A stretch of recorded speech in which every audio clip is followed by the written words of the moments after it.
Selamat siang, Assalamualaikum warahmatullahi wabarakatuh. Bertemu dengan saya kembali, Ahmad Subagio, dalam mata kuliah manajemen pembiayaan dengan topik Digital Financing.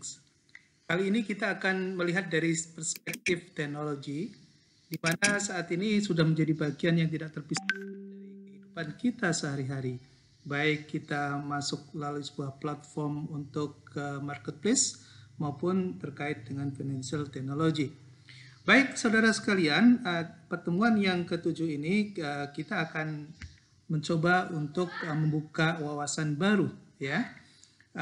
Oh ya, kebetulan saya ingin memperkenalkan kita ada tim sekarang sedang menginisiasi dan sudah mulai dalam proses bisnis mendevelop salah satu platform yang akan memberikan jasa penyediaan teknologi informasi dan scoring dan beberapa supporting terkait dengan financial institution untuk membantu mensupport lembaga keuangan. Baik, saudara sekalian, oke. Ini sebagai salah satu literasi kita, mudah-mudahan kita bisa terbuka wawasan mengenai berbagai layanan keuangan yang berbasis pada digital. Ada beberapa poin nanti yang akan kita bahas, kita akan antarkan, kemudian kita akan bahas tentang credit scoring, kemudian service design, financial consideration, dan building partnership. Baik, saudara sekalian, sebagai awalan untuk mengantarkan digital financing ini, kita akan mencoba melihat berbagai layanan yang saat ini sudah ada di tengah-tengah kita. Oke, untuk membedakan, barangkali mungkin masih ada yang terlalu awam ya dengan digital financing. Ada beberapa istilah dan ini memang berbeda ya. Ada digital finance namanya. Ini sebetulnya layanan keuangan yang mengkomputerisasi, yang mendigitalisasi layanan dari lembaga keuangan. Misalnya kita nasabah BRI misalnya atau nasabah Mandiri misalnya, kemudian kita mendapatkan layanan dalam bentuk melakukan transfer lewat mobile phone misalnya, atau kita melakukan transaksi kirim, transfer dan sebagainya lewat mobile atau lewat internet, maka itu adalah digital finance ya. Kemudian ada branchless banking, istilah di dalam tengah-tengah kita yang seringkali kita dengar, ada namanya agen laku pandai. Branchless banking ini merupakan layanan perbankan di luar kantor cabang, jadi bisa melalui sebuah agen atau pihak-pihak tertentu yang dipercaya oleh bank untuk memberikan layanan inline dari produk yang dimilikinya. Jadi di luar kantor cabang gitu ya. Biasanya didukung juga dengan teknologi pastinya ya, dengan komputer atau dengan handphone gitu. Nah, kemudian ada mobile financial services ya. Mobile financial services ini lebih advance ya, mereka sudah terkoneksi antar berbagai platform dan juga bisa memberikan layanan. Jadi di situ di dalamnya dia tidak hanya sekedar financial institution konvensional seperti bank ya, tapi bisa jadi yang dilayani institusinya, yang melayani institusinya entitas tersendiri yang memang dia melekat di dalam platform.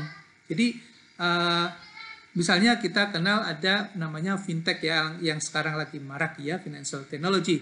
Itu adalah mobile financial services. Jadi layanan keuangan dengan menggunakan mobile atau smartphone.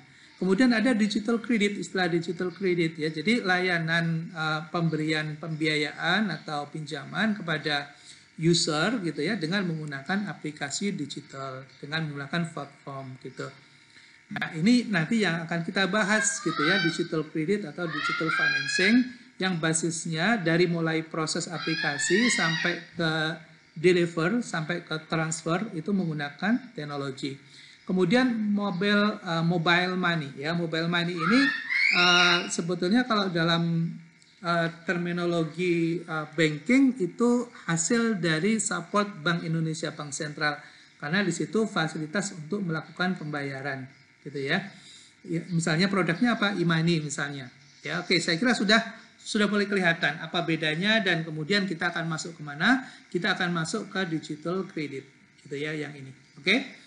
Nah, kemudian kita sudah mulai kenalkan bagaimana perbedaan antara konvensional dengan digital. Konvensional yang kita maksud adalah bukan pendekatan berbasis pada misalnya konvensional bunga dan konvensional syariah, tapi pada pendekatan teknologi yang digunakan. Nah, di sini yang konvensional itu biasanya untuk melakukan pengambilan keputusan itu membutuhkan waktu, bisa berhari-hari, bisa 1 hari, 2 hari, 3 hari ya. Karena apa? Karena harus mengkolek data, survei, kemudian juga harus melakukan analisis ya secara konvensional gitu, sehingga dia butuh waktu yang agak panjang.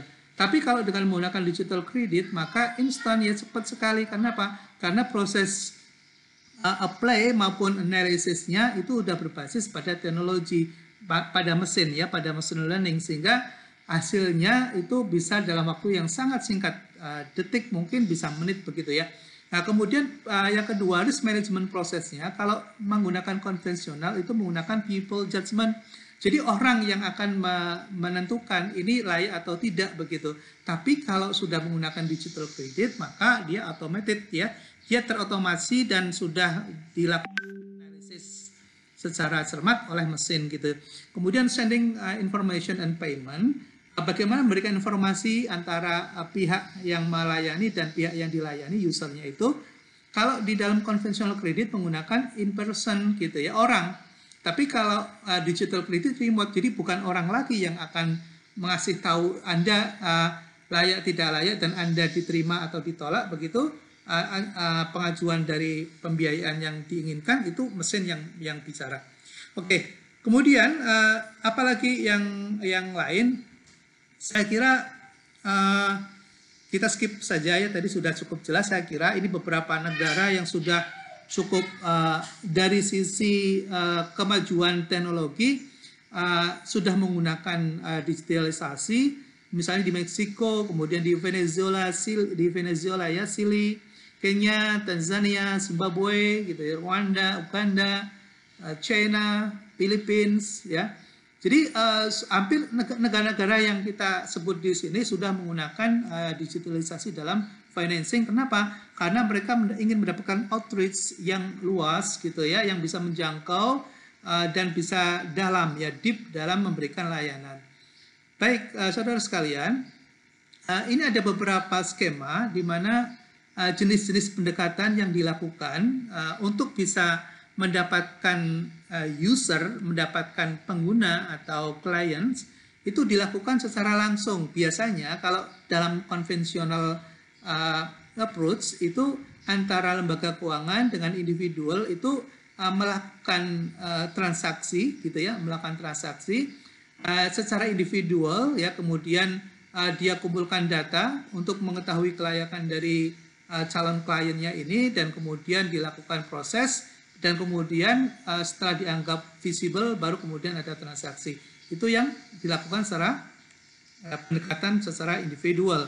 Nah, ada yang kedua dengan menggunakan merchants dan distributor ya. Distributor atau merchant yang kita lihat di sini ada beberapa dalam konteks bisnis channel itu kan atau kita sebut juga ada menggunakan value, business value, ada yang menggunakan business value chains gitu ya, di mana nilai rantai yang terhubung antara satu entitas dengan entitas lain, dengan bisnis unit satu dengan bisnis unit yang lain itu terkait gitu. Nah, untuk memberikan financing itu bisa menggunakan metode seperti ini. Jadi kita mentelusuri sepanjang dan sejauh mana sebuah bisnis value chains itu tergambarkan gitu ya. Nah, di sini lembaga keuangan itu bisa memasuki dari yang paling besar, kemudian bawahnya lagi, kemudian bawahnya lagi, terus sampai kepada usernya. Nah, itu salah satu dari metode untuk kita bisa melihat potensi market dan sistem distribusi nanti yang akan kita lakukan. Kemudian yang berikutnya adalah menggunakan aggregator ya, value chain aggregator. Jadi ada dalam bisnis model yang kita di tengah-tengah kita itu ada pebisnis yang di situ sebagai wholesale-nya ya. Jadi misalnya ada petani, kemudian dia mengumpulkan barang di salah satu juragan besar gitu.